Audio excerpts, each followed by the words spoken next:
Bonjour, bienvenue à la séance extraordinaire du Conseil municipal de Saint-Cyril-de-Wendover en ce lundi 18 septembre 2023 à 19h. Bienvenue, premièrement, à tout le monde.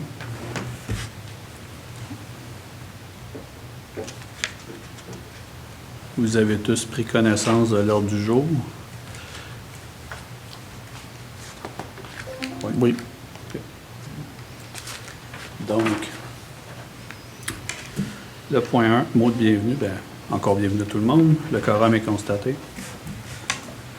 L'ordre du jour, M. Lavigne. Alors, je propose l'ordre du jour tel que présenté. Je vais faire des modifications. Oui. On va enlever le point 3.1, 3.2 et 7.2.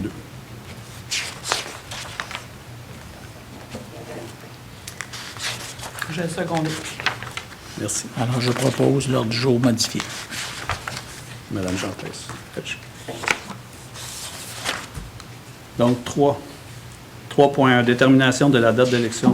Oh, excusez, on va aller à 3.3. Mandat à la firme d'avocats Cain-Lamar. Monsieur Jacques. Il est résolu que le Conseil mandate Maître Stéphane Reynolds de la firme Cain-Lamar pour effectuer une opinion juridique concernant la propriété numéro 8888 25 73 76 et que cette dépense soit imputée au poste budgétaire 02 610 10 419. J'en vais à proposition. Je seconde. C'est adopté. 4, période des questions. On n'a pas de personnes ce soir. 5.1. Adoption de la séance ordinaire du 14 août et de la séance extraordinaire du 11 septembre 2023. Madame Gentès. Il est résolu d'adopter le procès-verbal de la séance ordinaire du 14 août et du 11 septembre 2023 tel que déposé. J'en fais la proposition. Je seconde. Adopté à l'unanimité. 7. Dossiers municipaux. 7.1. Politique de confidentialité de la municipalité de Saint-Cyril-de-Wendover. Madame Gentès.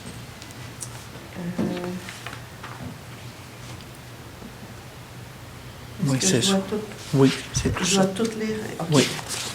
Donc, aux fins de la présente politique, les expressions ou les termes suivants ont la signification ci-dessous énoncée. CAI désigne la Commission d'accès à l'information créée en vertu de la loi sur l'accès. Conseil désigne le conseil municipal de la municipalité de Saint-Cyril-de-Wendover. Employé désigne un élu, un cadre ou un employé à temps plein ou temps partiel, permanent, saisonnier ou contractuel. Cycle de vie désigne l'ensemble des étapes d'existence d'un renseignement détenu par la municipalité et plus précisément sa création, sa modification, son transfert, sa consultation, sa transmission, sa conservation, son archivage, son anonymisation ou destruction. Loi sur l'accès désigne la loi sur l'accès aux documents des organismes publics et sur la protection des renseignements personnels, RLRQ, CA-2,1. Personne concernée désigne toute personne physique en relation avec la municipalité dans le cadre de ses activités et sans limiter la généralité de ce qui précède un employeur ou un fournisseur. Politique de gouvernance, PRP, désigne la politique administrative concernant les règles de gouvernance en matière de protection des renseignements personnels de la municipalité. Renseignements personnels ou RP désigne toute information qui concerne une personne physique et qui permet de l'identifier directement ou indirectement comme l'adresse postale, le numéro de téléphone, le courriel ou le numéro de compte bancaire, que ce soit les données personnelles ou professionnelles de l'individu. Renseignement personnel ou RP sensible désigne tout renseignement personnel qui suscite un haut degré d'attente raisonnable en matière de vie privée de tout individu, notamment en raison du préjudice potentiel à la personne en cas d'incident de confidentialité, comme l'information financière, les informations médicales, les données biométriques, le numéro d'assurance sociale, le numéro de permis de conduire ou l'orientation sexuelle.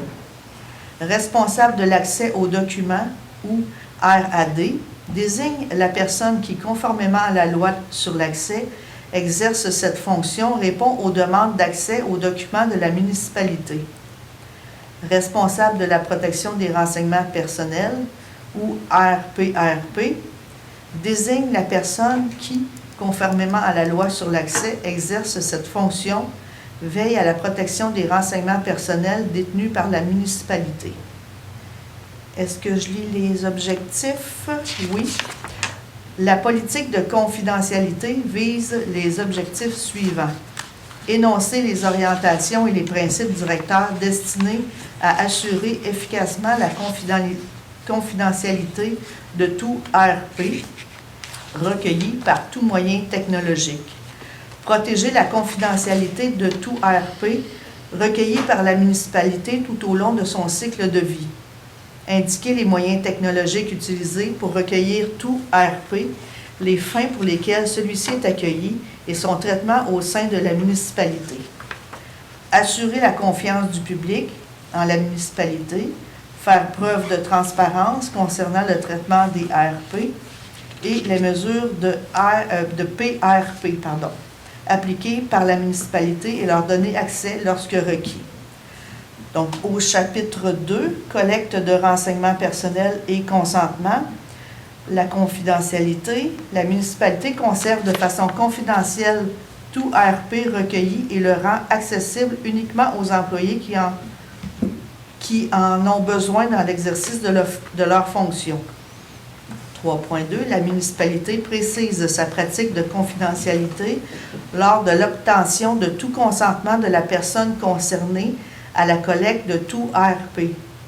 La municipalité applique des mesures de sécurité équivalentes, quelle que soit la sensibilité des RP détenus, afin de prévenir les atteintes à leur confidentialité et à leur intégrité, le tout sous réserve des exceptions prévues à la loi sur l'accès. 4. Type de renseignements personnels recueillis par les services.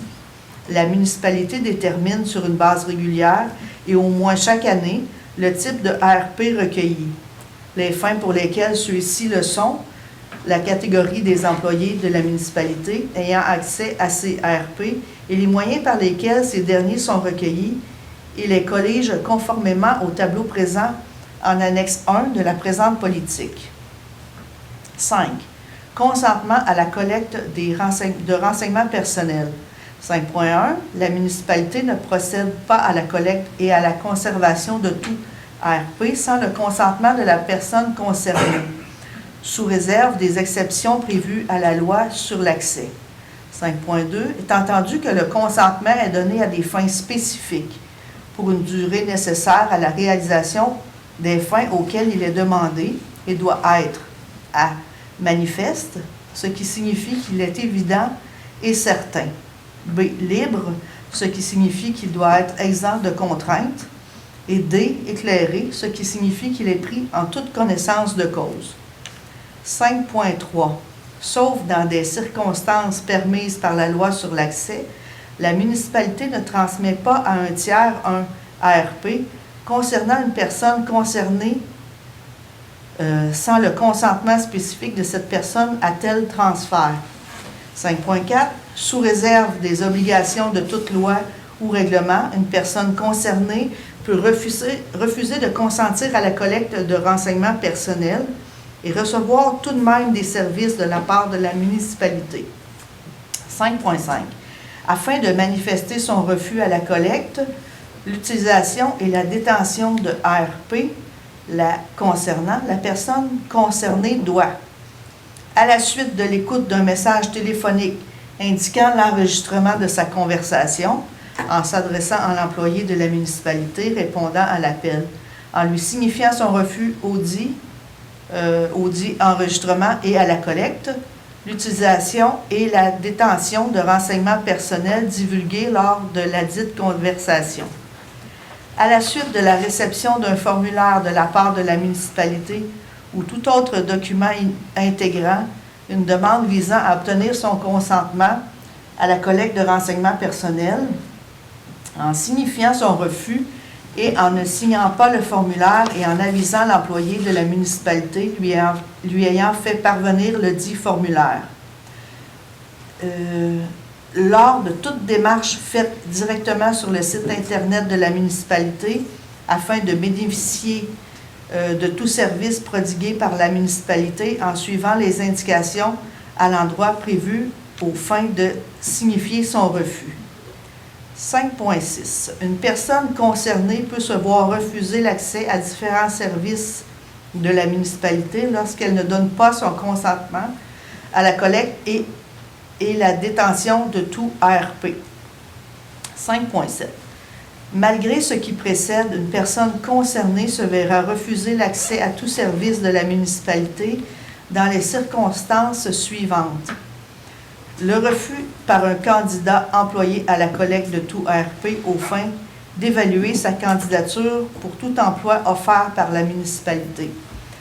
Le refus par tout propriétaire d'immeuble devant faire l'objet d'une évaluation foncière à la collecte de tout ARP par le service aux membres de l'évaluation foncière de la municipalité.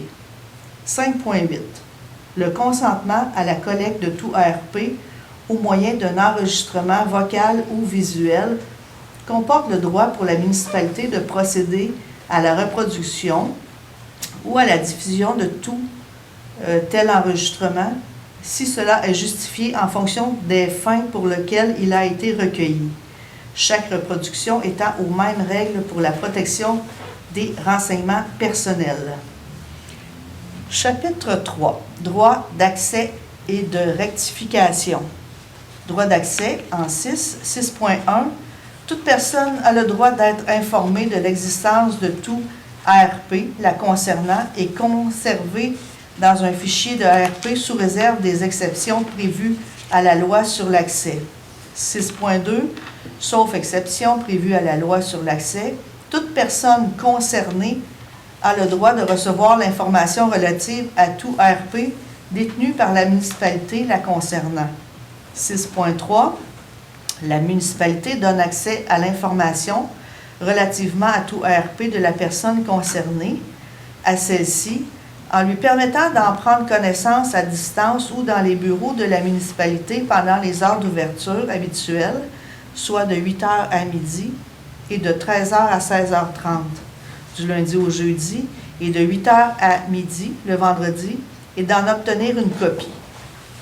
Lorsque la personne concernée est handicapée, la municipalité prend des mesures d'accommodement raisonnables pour lui permettre d'exercer le droit d'accès prévu au présent article 6.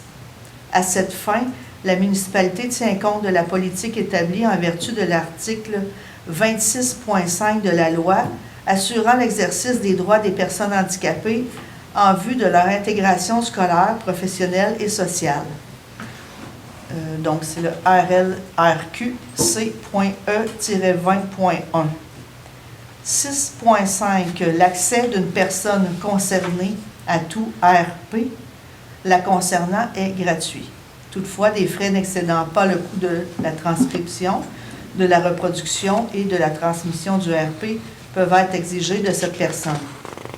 La municipalité établit le montant et les modalités de paiement de ces frais en respectant les prescriptions du règlement sur les frais exigibles pour la transcription, la reproduction et la transmission de documents et de renseignements personnels, donc le RLRQ CA-2.1,3 R3. 6.6. Lorsque la municipalité entend exiger des frais, elle doit informer la personne concernée du montant approximatif qui lui sera demandé avant de procéder à la transcription, la reproduction ou la transmission du document. 7. Droit de rectification. 7.1. Toute personne concernée qui reçoit confirmation de l'existence dans un fichier de tout ARP la concernant peut, s'il est inexact, incomplet ou équivoque, exiger que le fichier soit rectifié.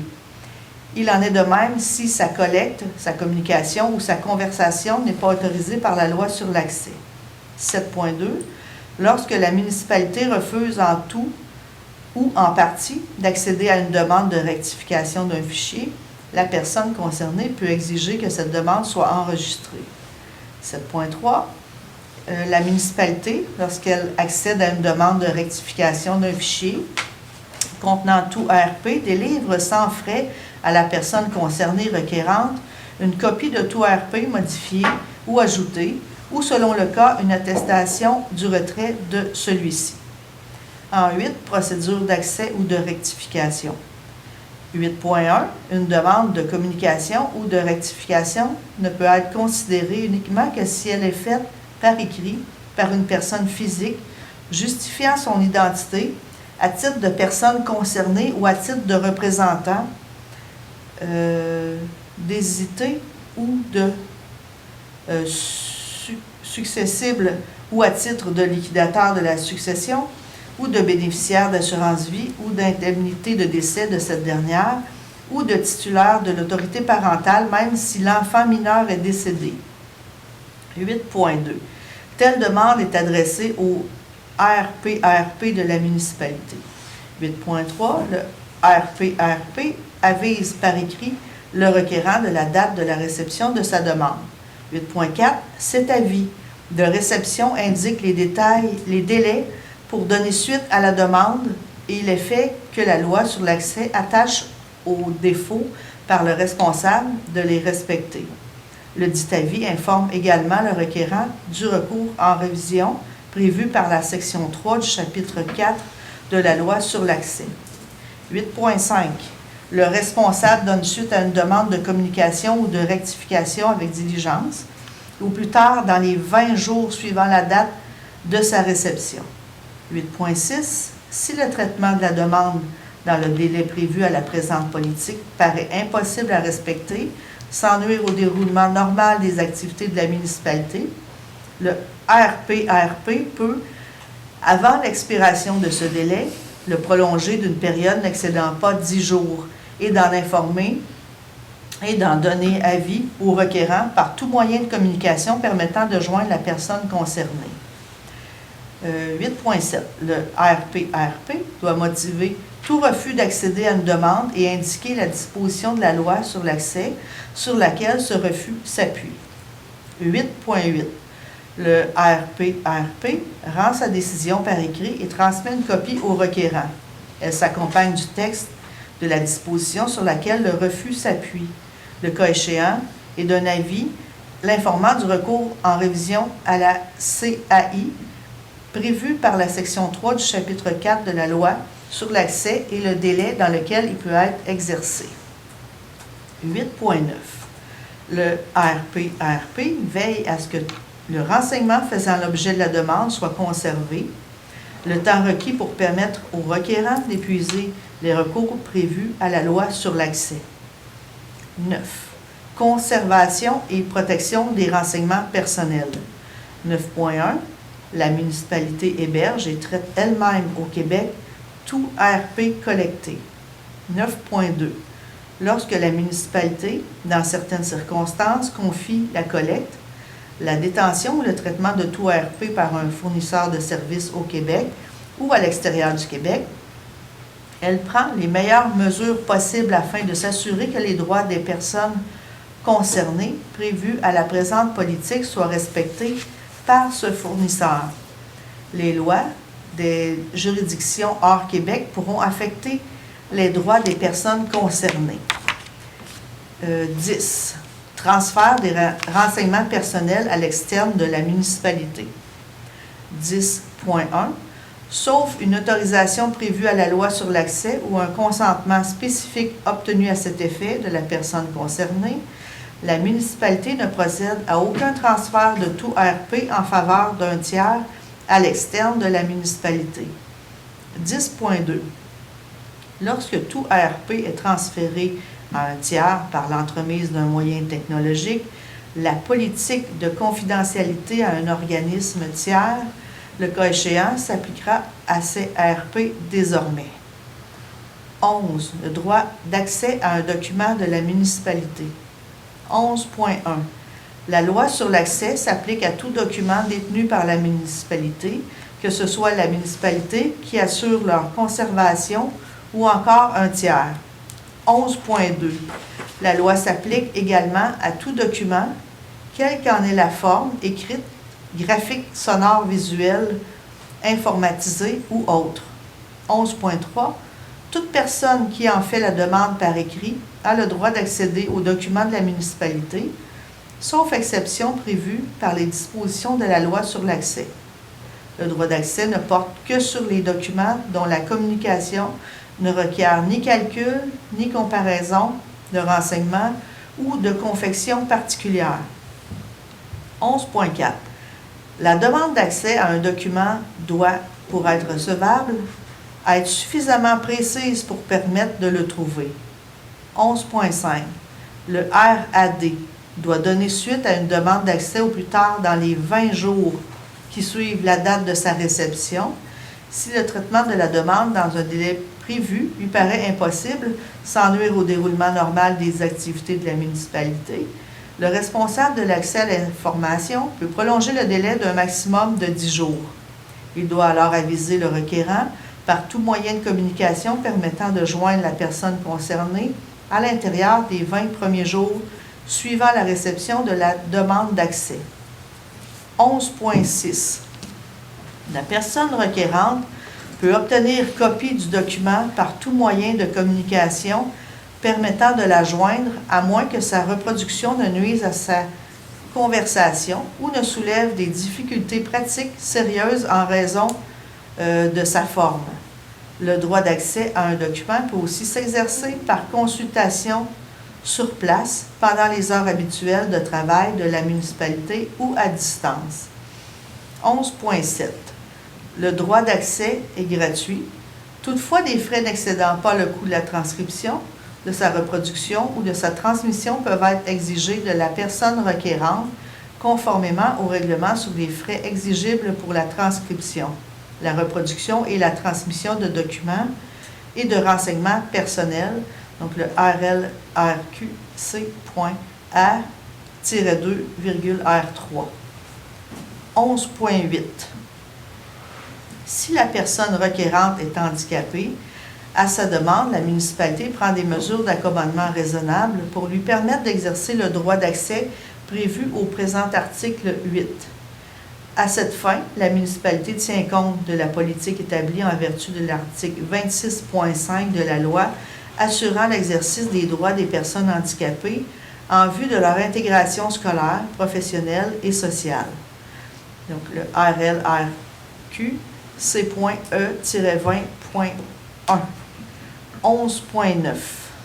Le responsable doit motiver tout refus d'accéder à une demande et indiquer la disposition de la loi sur l'accès sur laquelle ce refus s'appuie. 12. Responsable de la protection des renseignements personnels. 12.1. Toute demande d'accès à un document de la municipalité, à un document ou fichier contenant tout RP, doit être adressée par écrit à la personne responsable de l'accès à l'information et de la protection des renseignements personnels aux coordonnées suivantes. 4055 rue principale, Saint-Cyril de Wendover, dans le J1Z1C8, et au courriel greffier@saintcyril.qc.ca. 12.2. Toute personne peut formuler une question concernant la présente politique de confidentialité de la municipalité. Chapitre 4. Mesures administratives. 13. Les plaintes. 13.1. Toute personne qui s'estime lésée par la manière dont la municipalité gère la protection d'un RP peut porter plainte en suivant les dispositions de la politique administrative concernant les règles de gouvernance en matière de protection des renseignements personnels de la municipalité de Saint-Cyril de Wendover, publié sur le site Internet de la municipalité, donc www.saintcyril.qc.ca. En 13.2, lorsque sa demande écrite d'accès à un document de la municipalité a été refusée en tout ou en partie par le responsable de l'accès à l'information ou dans le cas où le délai prévu pour répondre est expiré, toute personne requérante peut demander à la Commission d'accès à l'information de réviser cette décision. La demande de révision doit être faite par écrit dans les 30 jours suivant la date de la décision ou de l'expiration du délai accordé au responsable de l'accès à l'information. Elle peut exposer brièvement les raisons pour lesquelles la décision devrait être révisée. 14. Disposition finale. 14.1. La présente politique de confidentialité doit être publiée sur le site Internet de la municipalité dans une section dédiée à celle-ci. 14.2. La présente politique de confidentialité et toute modification de celle-ci entre en vigueur au moment de son adoption par le conseil d'administration de la municipalité. 14.3. Toute modification à la présente politique doit faire l'objet d'une consultation du RPRP et doit être précédée d'un avis de modification de 15 jours publié sur le site Internet de la municipalité. La présente politique entre en vigueur au moment de son adoption par résolution du Conseil. Pièce jointe, annexe 1, politique de confidentialité, article 4. 7.2. Politique administrative Non, constitutionnelle. ça s'arrête là. Ça s'arrête-tu là? Je seconde. Ben, j'ai une question, moi, par exemple. Dans le 14.2, c'est écrit, bon, entre en vigueur au moment de son adoption par le conseil d'administration de la municipalité. Conseil municipal. Conseil municipal.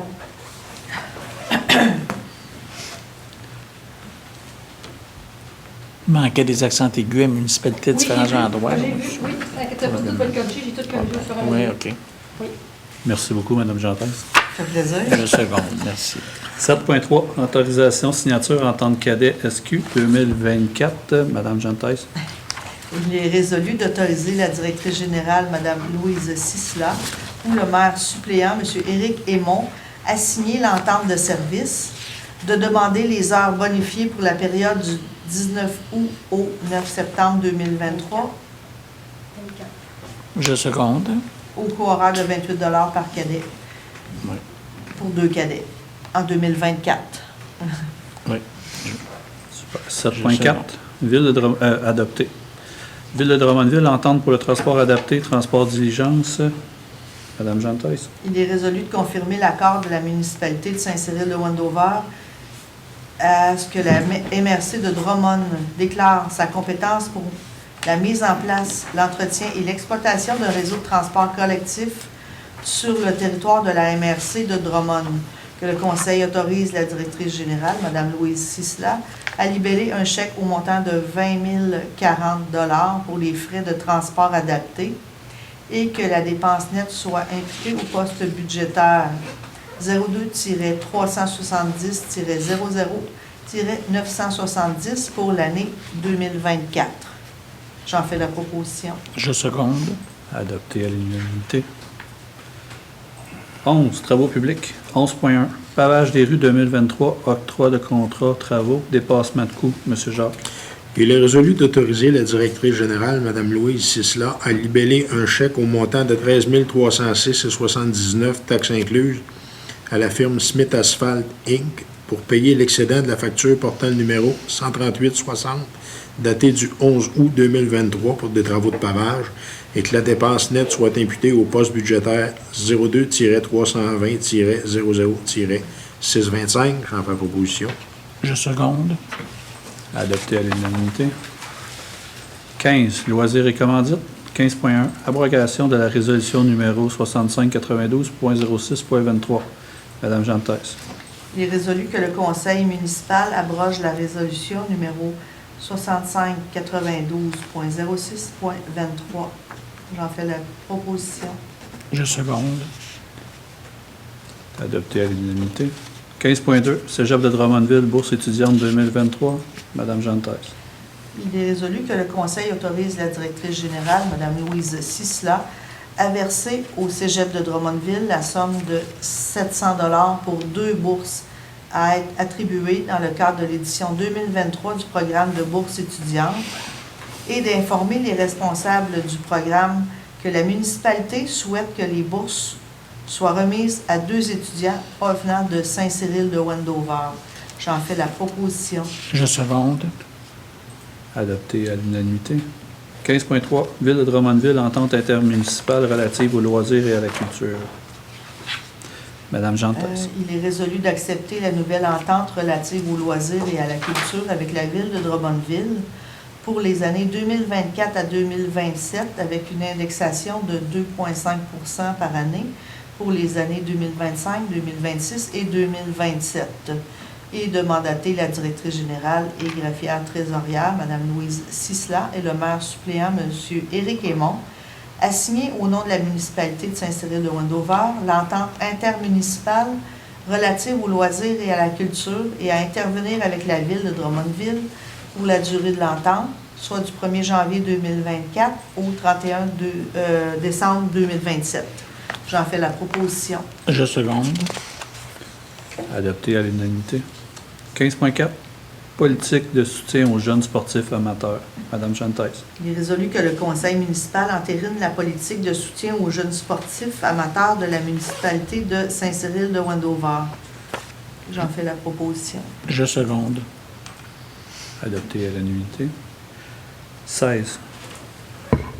Madame Sisson. Conformément aux dispositions du règlement 361 concernant les règles de contrôle et suivi budgétaire, je sous-signe Louise Sisla, certifie par les présentes que la municipalité dispose des crédits nécessaires pour acquitter les dépenses autorisées par le Conseil à la présente séance et, si requis, est autorisée à faire des transferts budgétaires parmi les comptes du Grand Livre pour couvrir les dites dépenses. Les dépenses seront payées à même les comptes d'opération ou, si requis, à partir de la marge de crédit. 17. Période des questions. Il n'y a pas personne.